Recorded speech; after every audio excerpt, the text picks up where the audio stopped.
अभी भी कुछ चांसेस हैं, क्योंकि अभी तक तो खैर कोई ऐसी खबर नहीं आई है, हम लाइव जा रहे हैं कि हुकूमत ने कमीशन बनाने की कोई खबर सामने आई हो, बात की हो? नहीं, मेरी नाचीज राय में from the day one it was an exercise in futility. अच्छा। वो टाइम गेन कर रहे थे, ये मांग रहे थे कि कोई हमें रेस्पाइट मिल जाए, कोई रिलीफ मिल जाए, तो ये बिल्कुल खाम ख्याली थी। देखिए, दो सतह है तजिया करने की। एक तो ये हम इस तजिए पे करें, ओहो देखें, एक सतह ये भी है, ऐसे कर लेते तो वो कर लेते। अच्छा, तो फिर क्या हो जाता? वो जिस तरह फैज साहब कहते हैं ना कि ये सब्र का पौधा तो न फूला न फला है, कब तक ऐसे सेंचों के तमन्नाए समर में। बात क्या है? आज की सियासत का क्राइसिस क्या है? क्राइसिस ये है कि 1977 से जो डीपोलिटिसाइजेशन ये है कि they have lost faith in the message, in the people. और बड़ा अच्छा चल रहा था, वारियां ले लो। इट वॉज वेरी इजी कि आप PMLN से PMLQ निकाल लें, जमीन पर कोई फर्क नहीं पड़ता था। एक एबरेशन आ गई, एक तब्दीली आ गई एकदम से, और वो इसलिए आई कि जो लोगों का पेंट अप फीलिंग्स थी, जो मैं इसे कहूंगा एक माशी ऐलान जंग था सक्सेसिव गवर्नमेंट्स का फ्रॉम 77 ऑनवर्ड अब तक, उससे लोग बड़े तंग थे, उन्हें कोई रिलीफ नहीं मिल रहा था। फिर उन्हें झूठा सच्चा रिलीफ मिल गया, और मेरी जाती राय है कि उन बेचारों को रिलीफ PTI से भी कोई नहीं मिलेगा अगर वो पावर में आ जाए तो। ठीक। लेकिन ये हो गया, अब क्या करें भाई? अब मसला क्या है? मसला ये है कि आपकी यहां पर इक्तदार की, मैं एक सियासतदान से बात कर रहा था, उन्होंने कहा जी वो दिन गए, अब तो या आप इस्लामाबाद जाएं या पिंडी से होते हुए लंदन चले जाएं और उधर से कोई करें, कोई लॉबियस्ट हायर कर लें अमेरिका में और ये कर लें। तो बात ये है फरवा कि जब आप चोर दरवाजे खुलवा के पावर में आते हैं तो फिर उन दरवाजों पे जो खड़े होते हैं वो आपको निकाल भी देते हैं, वो दरवाजे बंद भी कर देते हैं। अच्छा, वैसे ये बड़ी इंटरेस्टिंग लाइन आपने इस्तेमाल की है भाई साहब। ये दरवाजे तो खैर सभी ने खोले हैं, सभी के पास इनकी चाबियां भी मौजूद हैं, सभी ने खोले हैं। मैं किसी को बेल आउट नहीं कर रहा, मैं किसी को बेल आउट नहीं कर रहा, मगर मैं ओवरऑल जो यहाँ की एलीट है, जो पॉलिटिकल एलीट है, जिसे मैं पॉलिटिकल एस्टेब्लिशमेंट कहता हूँ, ये बिल्कुल दूर हो गए थे। अब एक right wing nationalist सेमाई religious movement जो है वो बन गई, और अब उसका क्या करें? उसका हल क्या है? इनके पास तो कोई हल नहीं है। अब मुझे बताएं, ये अगर कोई कंप्रोमाइज करते हैं, दो मुतालबों से पीछे हट गई PTI, किस से? एक तो वो इलेक्शन वाला था और एक आध कोई और था, अच्छा 26 तरमीम वाला। अब 26 तरमीम क्यों हुई और कैसी हुई और किस लिए हुई? तो जब आपका पूरा खेल ऊपर से होगा, और जो मेन अपोजिशन पार्टी है, जैसे मैंने शुरू में कहा कि वो जो इकोनॉमिक प्रेशर लोगों पे आ रहा है, इस वक्त कल की खबर है कि तीसरा बड़ा टैक्स सैलरीड क्लास ने दिया है। क्या उसकी किसी पार्टी ने कहा कि यार ये क्या कर रहे हो मिडिल क्लास के साथ या लोअर क्लास के साथ? या ये जो आपने 18,000 रुपया या जितनी भी मिनिमम वेज 25, इसमें प्रॉब्लम ये ना कई साहब, ये जो जेन्युइन इश्यूज है ना, आप गवर्नमेंट से पूछेंगे तो कहेंगे हाँ 100 बिस्मिल्लाह, PTI आके बैठे, ये वाले इश्यूज पे बात करें, हम सुनने को भी तैयार हैं, इस पे कोई हल भी निकालेंगे। लेकिन जो वो चाहते हैं, दूसरी पार्टी, आपसे एग्री कर रहा हूं, दूसरी पार्टी भी तो ये मुतालबात नहीं कर रही ना, दूसरी पार्टी भी तो वही बात कर रही है। लेकिन आपने जो एक पॉइंट,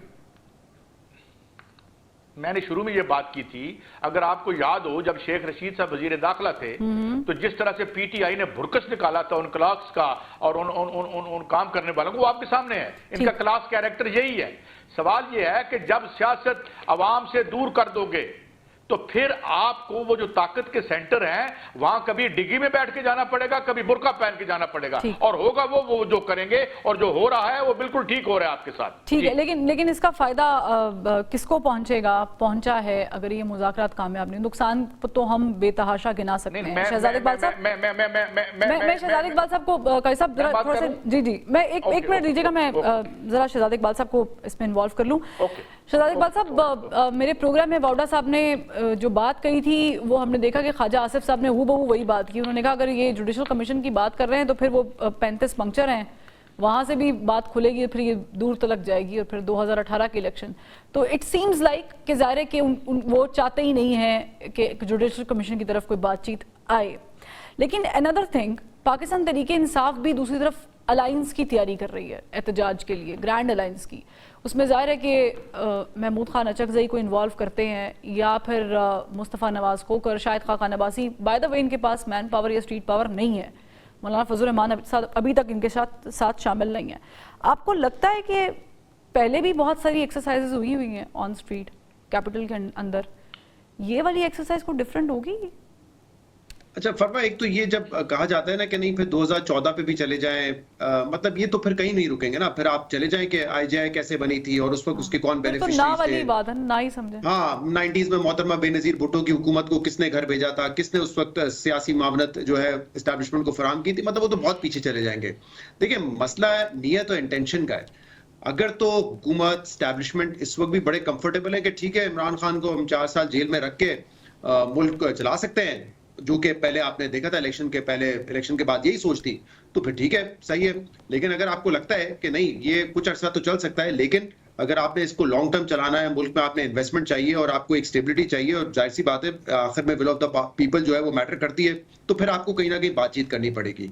तो अभी तो इमरान खान को जो 190 मिलियन पाउंड केस में सजा हुई और एक्सट्रीम सजा हुई है 14 साल की, उसके बाद तो ऐसा लग रहा है कि हुकूमत एक कंफर्टेबल पोजीशन में फिलहाल अपने आप को महसूस कर रही है। और दूसरा देखिए हुकूमत का कंफर्ट इसलिए है ना कि वो भी यही समझते हैं आज, जैसे इमरान खान 2019-20 में समझते थे कि हमारे अलावा तो कोई ऑप्शन ही नहीं है। और मेरे ख्याल से अगर हुकूमत इस वक्त ये सोचती है तो उसमें ज्यादा मेरिट है एज कम्पेयर टू जब उस वक्त तहरीक इंसाफ सोच रही थी, क्योंकि नवाज शरीफ साहब का बहरहाल एस्टैब्लिशमेंट से जो लड़ाई थी वो इस नहज पे नहीं गई थी जिस नहज पे इमरान खान की इस वक्त एस्टैब्लिशमेंट से लड़ाई है। तो अगर हुकूमत ये सोचती है कि ठीक है अगर मुज़ाकरात नहीं होते तो हम ही एक चॉइस है और तहरीक इंसाफ से तो बननी नहीं है, तो फिर वो एक कंफर्ट महसूस कर रहे हैं। दूसरी बात अभी देखें तहरीक इंसाफ, एक तो ये सबसे बड़ा सवाल है कि वे फॉरवर्ड क्या होगा। जब मैंने भी आपसे कहा कि 2-3 दिन मजीद इसको देख लेते और कम से कम एक बयानिया अपने साथ लेके चलते कि ठीक है हम तो मुतालबात कर रहे थे लेकिन हमारे कोई मुतालबा माना नहीं गया, लिहाजा हम फिर नहीं कर रहे बातचीत आगे। लेकिन इफ नॉट डायलॉग, तो फिर तहरीक इंसाफ के पास क्या दूसरा तरीकेकार है? जो उनकी उम्मीदें थी जुडिशल सिस्टम से, आपने 26वीं तरमीम करके जो है सुप्रीम कोर्ट को जो हाल किया है, आप वो मेरे ख्याल से रोजाना हियरिंग में देख रहे हैं कि एक जुडिशल ऑर्डर जो है वो कमेटी के फैसले से रद्द कर दिया जाता है। तो ये जो आपने हाल किया है, और ये मैं कह रहा हूं कि एक ऐसा डैमेज, आप देखिए सियासत तो करते रहेंगे लेकिन आपने एक आइन को, आपने जुडिशरी को जिसमें पहले ही बड़ी कमजोरियां थी, ऐसी नहीं कोई बड़ा जबरदस्त सिस्टम था, लेकिन उसको आपने जितना डैमेज किया है, धचका पहुंचाया ना, वो रिवर्स ही नहीं हो सकता। और ये बाद में वक्त दूर नहीं होगा हमारे यहाँ कि सियासी पार्टीज खुद ही कह रही होंगी कि हमने ये क्या कर दिया है। आज आपने देखा है कि अगर सिंध हाई कोर्ट में भी आपने नजर रखी हो, जिस तरह के अपॉइंटमेंट्स हुई हो, जितनी सारी अपॉइंटमेंट्स हुई है, और उसमें ऑब्वियसली एक पॉलिटिकल पार्टीज की इतनी से बढ़ गई है, हुकूमतों की से इतनी बढ़ गई है कि मेरे ख्याल से इसको तो रिवर्स करना इम्पॉसिबल हो जाएगा। तो ये तहरीक इंसाफ के लिए वे फॉरवर्ड क्या है, ये सबसे इंपॉर्टेंट सवाल है। मुझे नहीं लगता कि अब तक तहरीक जितनी भी उन्होंने चलाई है कोई भी मद्दूबा नताइज हासिल नहीं कर सके, वो सिवाय इसके कि उन्होंने हुकूमत पर या एस्टैब्लिशमेंट पे एक प्रेशर कायम रखा हुआ है कि देखिए हम जब भी चाहेंगे इस्लामाबाद आएंगे और हमारी कॉल देते हुए आप पूरा इस्लामाबाद सील कर देंगे, बिजनेस चोक हो जाएगा, इकॉनमी सफर करेगी। इसके अलावा उन्होंने कोई अपना नतीजा हासिल नहीं किया है। तो आई डोंट नो उनकी स्ट्रैटेजी क्या है, अनलेस एंड अंटिल मौलाना फजल रहमान उनके साथ मिले, उनको स्ट्रीट पावर दें, जो कि मुझे नहीं लगता कि होगा। तो मैं उनकी फिलहाल इस वक्त तहरीक उनकी ऐसी कामयाब होते हुए नहीं देख रहा।